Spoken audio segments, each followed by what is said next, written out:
Vor vielen Jahrhunderten spielten ägyptische Pharaonen ein Spiel von gewaltiger und schrecklicher Macht, das Spiel der Schatten. Jupp, das Spiel namens Yu-Gi-Oh! Ein Kartenspiel aus dem Anime, das einige von euch vielleicht aus ihrer Kindheit kennen. Tja, und ich habe mein eigenes Metadeck erschaffen, das einen komplett anderen Playstil an den Tag legt und ganz ohne Negates auskommt. Und ja, es funktioniert. Glaub ich jedenfalls.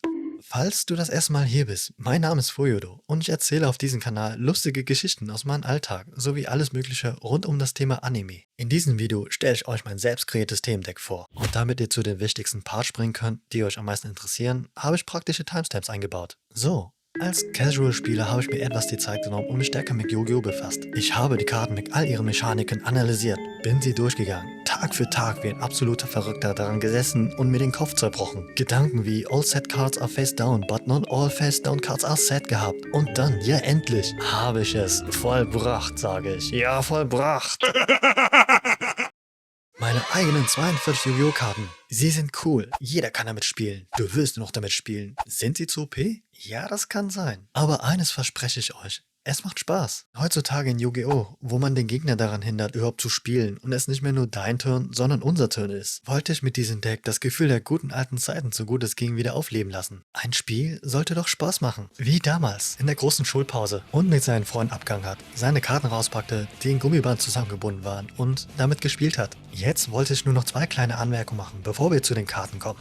Anmerkung 1. Der Playstil dieses Decks wurde stark von meinen Lieblingsthemendecks inspiriert, den Elementarhelden und den Lunalight-Monstern. Es könnte auch ein paar Ähnlichkeiten mit antiker Antrieb haben. Aber egal. Zusätzlich hatte ich für die Grundidee der Mechanik meines Decks lediglich eine einzige passende Referenzkarte gehabt. Eine uralte, aber die gab es. Anmerkung 2. Alle Ideen der Karten stammen von mir, aber ich habe keine der Illustrationen selbst gezeichnet. Sie dienen nur zur Veranschaulichung, wie die Karten aussehen könnten. Deshalb mein größter Respekt an die ursprünglichen Werke sowie ihre Schöpfer. Gern hätte ich für jede einzelne Karte eine eigene Zeichnung erstellt, dann säße ich aber wahrscheinlich noch bis Ende nächsten Jahres daran. Nun habe ich euch genug warten lassen. Kommen wir jetzt zu den Karten. Viel Spaß!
Gokigen yo Minasama, kommen wir nun zum Combo-Video. Als erstes haben wir hier unsere zwei Starter, die wir für diese Combo benötigen. Medium Selena und Ritter Albedo. Für eine bessere Veranschaulichung habe ich gedacht, die Karten über den Friedhof zu platzieren, die eigentlich ins Deck gemischt werden, um sofort zu sehen, welche Effekte sich daran triggern würden. So, dann beginnen wir mal. Als erstes beschwören wir aus der Hand Mondschwur Ritter Albedo als Normalbeschwörung, wodurch wir dann die Kettenreihenfolge 1 und 2 bestimmen. Als Kost müssen wir eine Mondschwurkarte von der Hand vorzeigen. Dies wäre in unserem Fall Mondschwur Medium Selena. Sie selbst wird als Kette 2 von der Hand gespecialt. Die Kette löst sich auf, wir beschwören Selena, dann löst sich Albedos Effekt auf und wir ziehen dadurch 2 Karten und werfen eine Karte ab.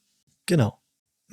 So, jetzt aktivieren Selena Schnelleffekt und fügen uns dadurch Mondschwur Yoro von unserem Deck unserer Hand hinzu und müssen dann eine Karte von der Hand ins Deck mischen. Wie gesagt, lege ich die Karten stattdessen hier hin. Jetzt können wir Yoro noch durch Selenas Effekt von der Hand specialen. Nun aktivieren wir hier Yoros Effekt sofort und legen eine Mondschwurkarte von unserem Deck auf unserem Friedhof. Das ist die sogenannte Dieb-Angreifer-Kombo. So, dann können wir durch Dieb eine Mondschwurkarte unserer Hand hinzufügen, das ist ein Portal. Portal aktivieren wir und bei der Aktivierung können wir eine Mondschwur-Zauberkarte von unserem Deck auf dem Friedhof legen. Danach brauchen wir diese Karte in unserer Hand für unsere weitere Kombo. Das schafft man, indem wir 2 Karten vom Deck als Kost millen. 1, 2. Jetzt hat Yoro seinen Job erledigt. Wir linken ihn weg und Link-beschwören Lupulus aus unserem Extra-Deck. Falls Lupulus Link beschworen wird, kann man unendlicher Tsukuyomi offen in die Spielfeldzone legen. So, als nächstes linken wir diese beiden Monster weg und Link beschwören erneut ein Link-Monster aus unserem Extra-Deck. Mondschwurpendel Hangetsu Tide. Jetzt aktivieren wir Tides Effekt. Dazu müssen wir eine Karte in unserer Hand als Kost vorzeigen und sie dann ins Deck mischen. Dabei bekommt Portal eine Zählmarke. Dann können wir aus unserem Deck die beiden Pendelmonster in die Pendelzone legen. So, die Combo geht weiter, indem wir Mate durch Tides Effekt specialen. Dann aktivieren wir Mates Effekt, das uns erlaubt, Ritter Albedo aus unserem Deck zu specialen und anschließend ein Monster vom Spielfeld oder Friedhof wieder ins Deck mischen. In dem Fall Angreifer Yoro. Hier bekommen wir noch eine weitere Zählmarke. Und jetzt triggert sich Yoros Effekt und dadurch können wir eine Mondschwur-Zauberkarte setzen. Mondschwur-Fusionstanz können wir sofort aktivieren und nutzen Medium Selena als auch Ritter Albedo als Material dafür. Normalerweise müssten sie dafür ins Deck gemischt werden, aber durch Yutas Effekt können wir sie stattdessen auf den Friedhof legen. Und beschwören uns Tsuki no Hime Selena. Ihr Effekt erlaubt es uns ein weiteres Mal unseren Yoro aus dem Deck zu beschwören. Und mit ihm haben wir für die nächste Runde einen weiteren Extender. Soweit so gut. Jetzt mischen wir aus unserem Friedhof Selena und Albedo für die nächste Fusionsbeschwörung ins Deck zurück. Und damit beschwören wir hier eine meiner Lieblingsmonster.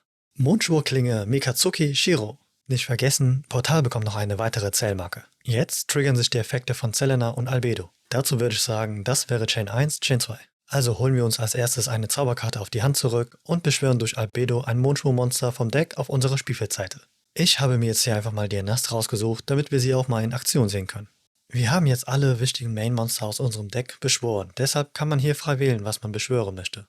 Genau. Jetzt können wir noch Fusionstanz setzen und wenn man will, Mate zurück in die Pendelzone legen. Hier könnten wir auch schon unseren Zug beenden. Aber wer noch weitergehen möchte, der kann natürlich noch das Synchromonster beschwören. Dazu nutzen wir die beiden Pendelmonster in den Pendelzonen als Material und beschwören aus unserem Extra-Deck Mondschwur Harmonie Seihitsu Ao. Nachdem wir das getan haben, können wir noch Aos Effekt aktivieren, indem wir eine Karte zurück ins Deck mischen und dafür eine Karte ziehen. Dann bekommt Portal noch eine weitere Zählmarke, können jetzt alle entfernen und ziehen dafür 2 Karten und werfen eine Karte ab. Und nachdem wir das getan haben, können wir noch... Nein, Spaß, das war's. Jetzt zeige ich euch noch kurz, was wir alles im gegnerischen Zug machen könnten. Und zwar könnte man als erstes Yoros Effekt aktivieren. Dann hätten wir wieder unsere typische Angreifer-Dieb-Kombo. Dieb fügt uns eine Mondschwurkarte aus unserem Deck hinzu. Hier könnte man sich entscheiden zwischen Vulpini, Jang oder Palaios.